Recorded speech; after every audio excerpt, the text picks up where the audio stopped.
नमस्कार, मैं एनके सिंह।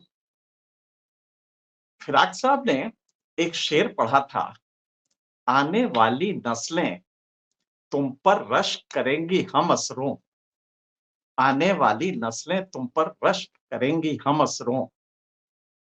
जब उनको ये ख्याल आएगा, तुमने फिराक को देखा था, कि आने वाली पीढ़ियां ईर्ष्या करेंगी तुम लोगों पे, जब उनको ये समझ में आएगा कि तुमने फिराक को देखा था। ये फिराक का अपना था।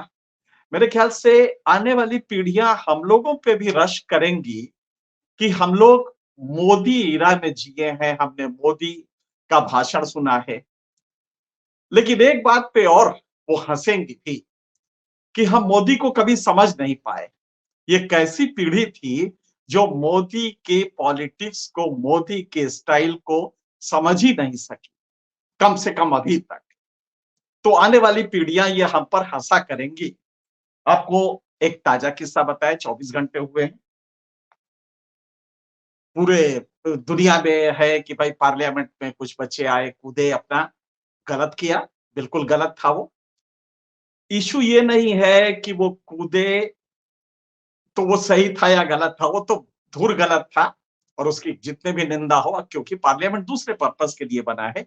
आप अपनी आवाज किसी बात पे कहना चाहते हैं तो कहीं और कहिए, इश्यू ये नहीं है। लेकिन जरा देखिए, फेल्योर एक नई पार्लियामेंट जिसके बारे में मोदी जी ने बहुत कसीदे काढ़े थे, हाई इलेक्ट्रॉनिक गजेट से उसमें, और साहब परिंदा भी पर नहीं मार सकता था, उसमें सिक्योरिटी का फेल्योर है इतना बड़ा कि अगर वो कुछ और होता, गैस धुएं की जगह, तो आज क्या होता, इस देश का इतिहास बदल जाता। तो ये फेल्योर पे चर्चा हो रही है और चर्चा होनी चाहिए। लेकिन मोदी जी ने कितनी खूबसूरती से इसको भी पलट दिया। जरा इसका एक हम किस्सा बताते हैं। देश के एक बड़े हिंदी अखबार में उसको उन्होंने इंटरव्यू दिया, जो कि आज तमाम अंग्रेजी अखबारों ने भी लिया है, हिंदी अखबारों ने भी कोट किया है। तो उस अखबार में उन्होंने क्या कहा, संसद की घटना की गहराई में जाना जरूरी। जी, यही तो मोदी जी हम कह रहे हैं कि इसको गहराई में आपके फेल्योर को देखने की जरूरत है कि आपका सिस्टम क्या कर रहा था कि वो सुरक्षा फेल हो गई। इश्यू ये नहीं है, वो लड़के तो गलत नहीं है, मतलब उसको जितनी निंदा की जाए, जितनी इस तरह की चीजें कभी टॉलरेट नहीं की जाती है। लेकिन मोदी जी ने कितना खूबसूरत, इसमें तर्कशास्त्र में एक चीज होती है, जब आपको असली बात ना बतानी हो, असली बात पे सामने ना आना हो, तो आप जनरलाइज प्रोपोजिशन में बात कीजिए, फिलॉसफी में चले जाइए, इमोशन में आ जाइए और आप आंखें साफ करने लगी। ये बहुत अच्छा तरीका होता है। तो मोदी जी ने क्या किया, सवाल था कि भाई ये जो संसद की घटना हुई है, अच्छा सवाल भी आप जानते हैं कैसे पूछे जाते हैं, कि मोदी जी से पूछा जाता है कि साहब आपको इतनी काम करने की ताकत कहां से मिलती है। मोदी जी मुस्कुराते हैं। तो कुछ ऐसा ही सवाल था, लेकिन मोदी जी का जवाब देखिए। मोदी जी ने कहा, और जो ये अखबार लिख रहा है कि मोदी जी ने खुद कहा, गोया इंटरव्यू उनका ले रहे हैं तो कौन कहेगा, लेकिन बात दूसरी है। तो मोदी जी ने खुद कहा कि यह घटना बहुत ही दुखद और चिंताजनक है। आगे कहा उन्होंने, उनका कहना है कि इसे लेकर वाद विवाद और प्रतिरोध के बजाय इसकी गहराई में जाने की जरूरत है। मोदी जी यही तो सब कह रहे हैं, आप इस गहराई में जाइए कि आपका सुरक्षा सिस्टम फेल कैसे हुआ, पार्लियामेंट का फेल कैसे हुआ। पार्लियामेंट का सुरक्षा सिस्टम फेल होता है तो ये किस पे जाएगा, क्या ये होम मिनिस्ट्री पे नहीं जाएगा। लेकिन मोदी जी ने कितनी खूबसूरती से इसको मोड़ दिया, और मोड़ के उन्होंने ऐसा बताया कि विपक्ष नालायक, ये जो लोग भी संसद की सुरक्षा के बारे में आवाज उठा रहे हैं, सब बिल्कुल गलत है। कितनी देश के हित में ये समझते ही नहीं है। और उन्होंने कह दिया इसकी बहुत चिंता करने, बहुत गहराई में जाने की जरूरत है। कितना खूबसूरती से पलट दिया, अरे गहराई में आप जाइए, आपने सुरक्षा अपना फेल किया है। अब आप दूसरा किस्सा लीजिए। उसी दिन उन्होंने वो विकास यात्रा का जो चल रहा है उसको लेके लाभार्थी जो थे उनसे वो बात कर रहे थे। लाभार्थियों से बात करने में लखनऊ का एक लाभार्थी था, लाभार्थी से मोदी जी ने पूछा, जरा गौर कीजिएगा, बड़ी बड़ी बारीक बात है, इसको आपको गहराई से समझना पड़ेगा। मोदी जी ने पूछा, अनिल जी, उसका नाम अनिल था, जाहिर है कोई बेनिफिशियरी होगा, सरकार उसको लाई होगी, वहां की स्थानीय सरकार, अफसर लाए होंगे। अफसर ने कुछ जवाब उनको बताए होंगे कि तुम्हें क्या जवाब देना है। अब हुआ क्या किस्सा, ये सुनिए जरा। मोदी ने पूछा, अनिल जी, क्या आज से पहले किसी सरकार ने ऐसी किसी योजना का लाभ दिया है? अनिल का जवाब था, क्योंकि उसको जो सिखाया गया था वो बोल रहा था, तो उसने कहा, अनिल ने कहा, पहले मेरा मकान कच्चे का था, अब मुझे पीएम आवास योजना में 2.5 लाख रुपए मिले हैं। ये वो अफसरों ने उसे कहलवाया। मोदी जी का को मजा नहीं आया, क्योंकि ये जवाब तो सुनना नहीं चाहते थे। वो तो ये सुनना चाहते, नहीं साहब, आज से पहले किसी ने नहीं दिया, बल्कि हमसे घूस भी ले लिया पुरानी सरकार के अफसरों ने, और हमें कुछ भी लाभ नहीं मिला। मोदी जी ये सुनना चाहते थे। जवाब ये आया। मोदी जी ने फिर अगला सवाल दागा। अगला सवाल था, मोदी जी ने फिर पूछा, अनिल जी, आपने पहले भी कई सरकारें देखी है, क्या इसके पहले किसी सरकार की योजना का लाभ मिला? मोदी जी ने दोबारा पूछा। अब उसको समझ में आया कि क्या बोलना है, तो उसने कहा, मुझे ऐसी योजना का लाभ कभी नहीं मिला है। बस, तब तक आवाज कट गई।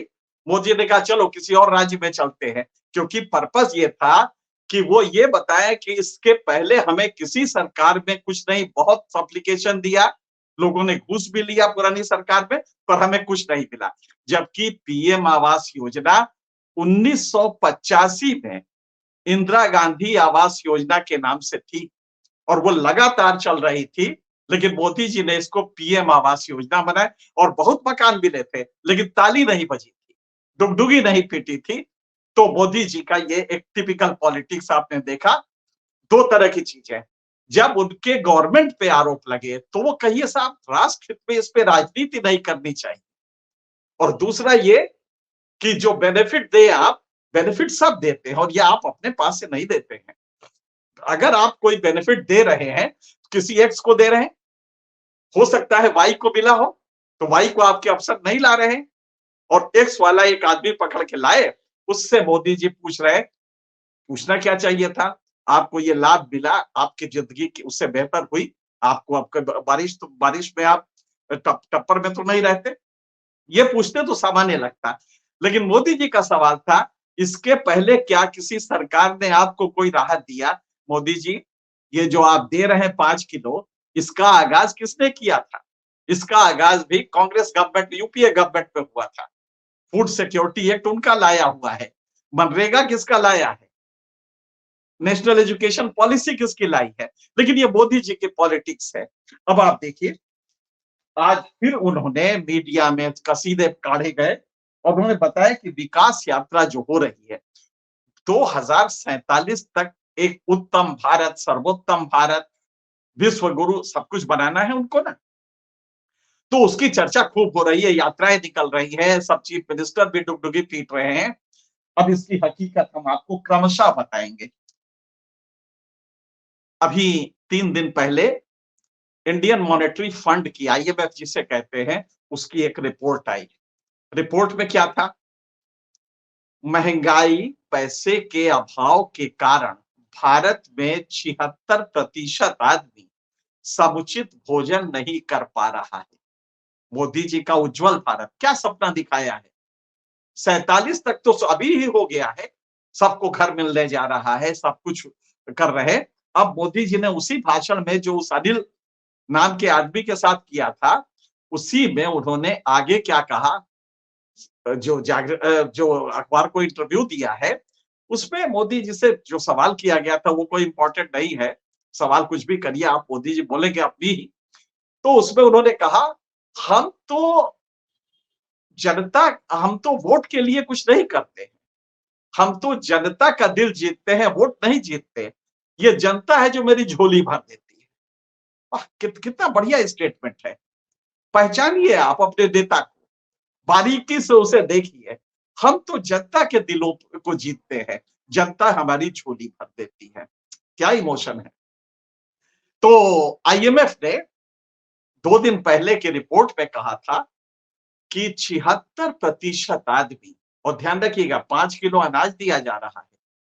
5 किलो अनाज के बाद भी 76% आदमी समुचित भोजन नहीं कर पा रहा है। पूर्ण जो एक होता है कैलोरी इंटेक के हिसाब से, उसके हिसाब से वो भोजन नहीं कर पा रहा है, जिसमें कैलोरी की मात्रा समुचित हो। ये उसकी रिपोर्ट है। और उसी रिपोर्ट के साथ आगे कहा गया है कि इसका कारण है कि महंगाई है, उसके पास पैसे नहीं है। ये भारत की उदीयमान भारत की स्थिति है, जिसको मोदी जी नक्शा खींचते हैं, ये वो भारत है।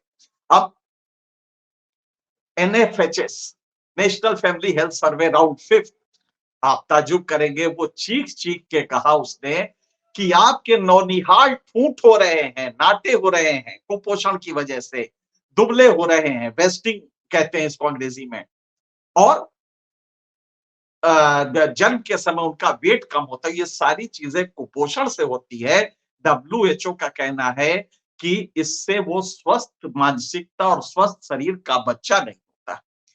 आपके प्रोडक्टिव प्रोसेस में, आपके देश के उत्पादन में, आपके देश की इकोनॉमिक प्रक्रिया में वो अपना योगदान नहीं कर पाता है। और आप ताज्जुब करेंगे कि मोदी जी जब 2014 में आए तो कहते भारत में डेमोग्राफिक डिविडेंड है, हमारी युवा शक्ति आ रही है। कौन? ये नाटे युवा शक्ति, ये दुबले युवा शक्ति। और आज ये लेटेस्ट जो एनएफएचएस 5th राउंड की रिपोर्ट है, उसके अनुसार भारत सोमालिया की स्थिति में है। सोमालिया की स्थिति में इसमें बहुत नाराज हुई। हमारी जो मैडम है, जो टेलीविजन से आई है, मिनिस्टर बनी है, वो नाराज थी बहुत। और फिर मोदी जी भी नाराज थे कि ये साजिश है। लेकिन साहब ये तो आपकी अपनी रिपोर्ट है एनएफएचएस की, मोदी जी को गवारा नहीं हुआ। बहुत कम लोगों को मालूम है कि मोदी जी की गवर्नमेंट ने एनएफएचएस का सर्वे करने का जो वो था, अधिकारी था, जो दुनिया का जाना माना स्टेटिशियन था, उसको निकाल दिया, रातों रात निकाल दिया ये रिपोर्ट देने के लिए। लेकिन उज्जवल भारत, जो स्वर्णिम भारत हो रहा है, उसकी हकीकत, उसकी अंडरबेली, उसके पेट के नीचे जो सबसे कमजोर भाग होता है पेट, उसके अंदर जो पल रहा है वो एक कराहता भारत है। अब इसका दूसरा रिपोर्ट रघुराम राजन ने कल ही, ये देखिए आप, कई जगह इंटरव्यू दिया है, और रघुराम राजन ने कहा है कि साहब 1947 तक तो ये लोअर मिडिल, निम्न मध्यम आय वाले देशों से नहीं निकल पाएगा, और वो भी तब जब 6% की लगातार ग्रोथ रेट हो, तब भी ये उससे नहीं निकल पाएगा। उसने बहुत सिंपल सा मैथमेटिक्स बताया कि 6% के रेट से अगर विकास होता है तो 12 साल में वो दूना होगा, 24 साल में 4 गुना होगा। आज भारत की प्रति व्यक्ति आय 2240 डॉलर है, 4 गुनी होगी जब 24 साल में, और 2047 में हम पहुंचेंगे तो भारत की आय कितनी होगी? 10,000 से कुछ कम, 9,500 या 9,200 डॉलर। ये आय उस समय के पैरामीटर के हिसाब से और आज के हिसाब से अगर आप देखेंगे तो वो निम्न मध्य आय वर्ग में ही भारत रहेगा। इस समय क्या स्थिति है? अभी लेटेस्ट रिपोर्ट आई है, आईएमएफ की ही रिपोर्ट में है कि भारत प्रति व्यक्ति आय में 129वें स्थान पे है, 129वें, और ह्यूमन डेवलपमेंट में 132वें स्थान पे। 30 साल से ये स्थिति है। लेकिन मोदी जी कहते हैं कि भारत $5 ट्रिलियन इकोनॉमी होने जा रहा है, क्योंकि ये वाला बताएंगे प्रति व्यक्ति आए तो घपला हो जाएगा। मोदी जी का ये दुकान नहीं चल पाएगा जो स्मोक स्क्रीन उन्होंने बनाया है, जो दिवा स्वप्न दिखाया है। तो सीधे वो टोटल जीडीपी बताते हैं, प्रति व्यक्ति जीडीपी नहीं बताते। ये मोदी जी की पॉलिटिक्स को आपको गहराई से समझना पड़ेगा। आप आधा समझेंगे तो नहीं हो पाएगा। मुश्किल ये है कि देश का एक बड़ा भाग, वो आधा जो मोदी जी कहते हैं वो तो समझता है, बाकी वाला नहीं समझता। नतीजा ये होता है कि वो दिवा स्वप्न में हुआ है। अब दूसरी रिपोर्ट, ताजा रिपोर्ट है, आज आई है अखबारों में। सीएमआई जो भारत में विकास बेरोजगारी के दरों को देखता है, उसके अनुसार, और ये आप माफ कीजिएगा, आपको हम बाकायदा ये प्रूफ के साथ चीजें बताना चाहते हैं कि अगर थोड़ा विलंब होता है। ये आज की रिपोर्ट है द हिंदू की। असल में जो और भाषा के हैं अखबार या ज्यादातर अखबार जो हैं वो तो सजदा करने में लगे हैं, तो रिपोर्ट वगैरह कुछ ही अखबार देते हैं आप लोगों को। इसलिए ये बताना होता है कि बाकी दुनिया जो देख रही है वो और मोदी जी के भक्त जो देख रहे हैं उसमें अंतर कितना है। इसकी हेडिंग है, ये हिंदू अखबार का है, वेल रिसर्च सीएमआई की टोटल रिपोर्ट है। और ये देखिए इसमें क्या लिखा है। Unemployment requires unemployment remains a concern post pandemic। Pandemic के बाद भी, कोविड के बाद आज 3 साल बाद भी अनएम्प्लॉयमेंट बढ़ता जा रहा है। और हकीकत ये है 2017 के बाद से जो एलएफपीआर रेट है, लेबर फोर्स पार्टिसिपेशन रेट, ये सबसे ज्यादा गिरा है। मतलब लेबर जो काम करना चाहती है, जो मार्केट में आती है, उसका पार्टिसिपेशन ही सिर्फ 39% रह गया है, जो 7 साल में सबसे कम है। आपको क्या ये रुलाता नहीं है कि एक कराहता भारत है जिसको आपका नेता एक स्मोक स्क्रीन दिवा स्वप्न बता के कह रहा है कि जागता भारत और कौन सा भारत, गुरु भारत। ये सब जो कह रहा है सब एक फरेब है जो कि फैलाया जा रहा है सरकार की मशीनरी द्वारा। और मोदी जी की पॉलिटिक्स कितनी खूबसूरत है कि उसी में वो एक पकड़ते हैं किसी माँ को, कहते हैं माता तुम्हें सब कुछ मिल गया, और साल भर बाद वो कहती है अरे कुछ नहीं मिला है, वो तो अफसरों ने हमको डांट के कहा था तो हमने वहां पे बताया, और हमसे कहा था कि तुम्हें ये देंगे, वो भी नहीं दिया। ये है मोदी जी की पॉलिटिक्स। इसको आज हमने जो प्रोग्राम किया है आज ही के अखबार में, आप जरा सोचिए। आपको याद होगा आयुष्मान भारत कब आया था? आयुष्मान भारत कितना शोर हुआ कि अब 5 लाख का बीमा हर गरीब को मोदी जी हर जगह बोलते हैं, और एक आध पकड़ के भी लाते हैं उनके अफसर और मोदी जी से बुलवाते हैं टेलीवाइज प्रोग्राम में कि माता जी तुम्हारा ऑपरेशन हो गया, कोई पैसे तो नहीं लगे, एक आध पकड़ के लाने में। अब ये हकीकत देखिए, ये कल पार्लियामेंट में सरकार ने कहा है देश में 36 करोड़ लोग, और ये भास्कर के ये पार्लियामेंट में कहा है इसलिए आप कहीं भी देख सकते हैं, लेकिन ये हम आपको रिपोर्ट दिखा रहे हैं। देश के 36 करोड़ लोग पात्र हैं आयुष्मान भारत के, 36 करोड़ लोग। आपको याद होगा मोदी जी ने भी कहा था बड़ी बुलंद आवाज में 10 करोड़ लोगों को स्वास्थ्य योजना, परिवारों को स्वास्थ्य योजना दी जा रही है, मुफ्त 5 लाख। भाइयों बहनों जहां जाओ आप इलाज करो। याद है ना आपको? पिछले काल में पक गया है ये मुद्दा कि आयुष्मान भारत में 5 लाख रुपए कोई भी गरीब जाके कहीं भी इलाज कराए, 5 लाख रुपए बीमा से मिलेंगे। सरकार ने ऐसी योजना बनाई है, कहा था ना। ये पार्लियामेंट में आज 6 साल बाद 2018-23 सितंबर को ये स्कीम लॉन्च हुई थी, 5 साल हो गए। 5 साल बाद हकीकत ये है कि देश के 36 करोड़ लोग सुपात्र हैं इसके, इनमें से केवल 3 करोड़ के आयुष्मान कार्ड बने हैं। कार्ड बने हैं, इलाज तो छोड़ दीजिए, इलाज तो सब डांट के भगा देते हैं, कोई इलाज उलाज नहीं करता, लेकिन 36 करोड़ सुपात्र हैं इसके लिए, मतलब इंटाइटल्ड हैं 36 करोड़। मोदी जी कहते भी हैं कि 10.5 करोड़ परिवारों को भारत के जो गरीब हैं उनको मुफ्त सुविधा दी जा रही है। हकीकत क्या है जरा गौर कीजिएगा, इस 36 करोड़ में 3 करोड़ को ही मिला है, 3 करोड़ को ही कार्ड मिला है, इलाज तो खैर होता ही नहीं है। ये बताइए हालत है 5 साल बाद, और 2 चुनाव, एक चुनाव तो उसका निकल ही गया, अगला चुनाव सामने है।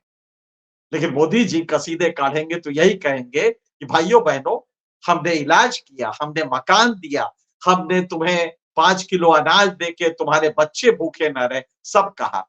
इन सबका रिपोर्ट आपने देख लिया। इस हकीकत को हम समझ क्यों नहीं रहे हैं कि आने वाली नस्लें ये कहेंगी कि ये कितने मूर्ख जनता थी, ये कितने लोग बेवकूफ थे जो कि मोदी ये इस तरह का दिवा स्वप्न दिखाते रहे और जनता समझ नहीं पाई। इस प्रोग्राम का मकसद ये है कि आप उसे समझे कि वो किसी अनिल से पूछ रहे हैं, एक को पकड़ के लाए हैं और उस अनिल से पूछ रहे हैं कि भाइयों अनिल जी, तुम्हें क्या इसके पहले किसी सरकार ने कुछ दिया था? अरे जाहिर है जिसको पकड़ दिया होगा उसको पकड़ के नहीं लाए आपके अफसर। लेकिन जो वो लाए हैं तो आपकी वाली बात नहीं बोली क्योंकि अफसरों और आपके बीच में तालमेल नहीं था। तो अफसरों ने उसको सिखाया था कि बोलना कि हाँ साहब, हमें पीएम आवास योजना में 2.5 लाख रुपए मिले। मोदी जी को ये सुनना ही नहीं था। मोदी जी तो ये सुना, इसके पहले की सरकारों में कभी कुछ मिला था। और अनिल आज लोकसभा का मेंबर का उसको उसको टिकट मिल जाता अगर वो जवाब ये देता कि नहीं साहब, इसके पहले तो किसी सरकार ने, हम एड़ी रगड़ के रह गए, घूस भी दिया पर किसी सरकार ने मुझे कुछ नहीं दिया।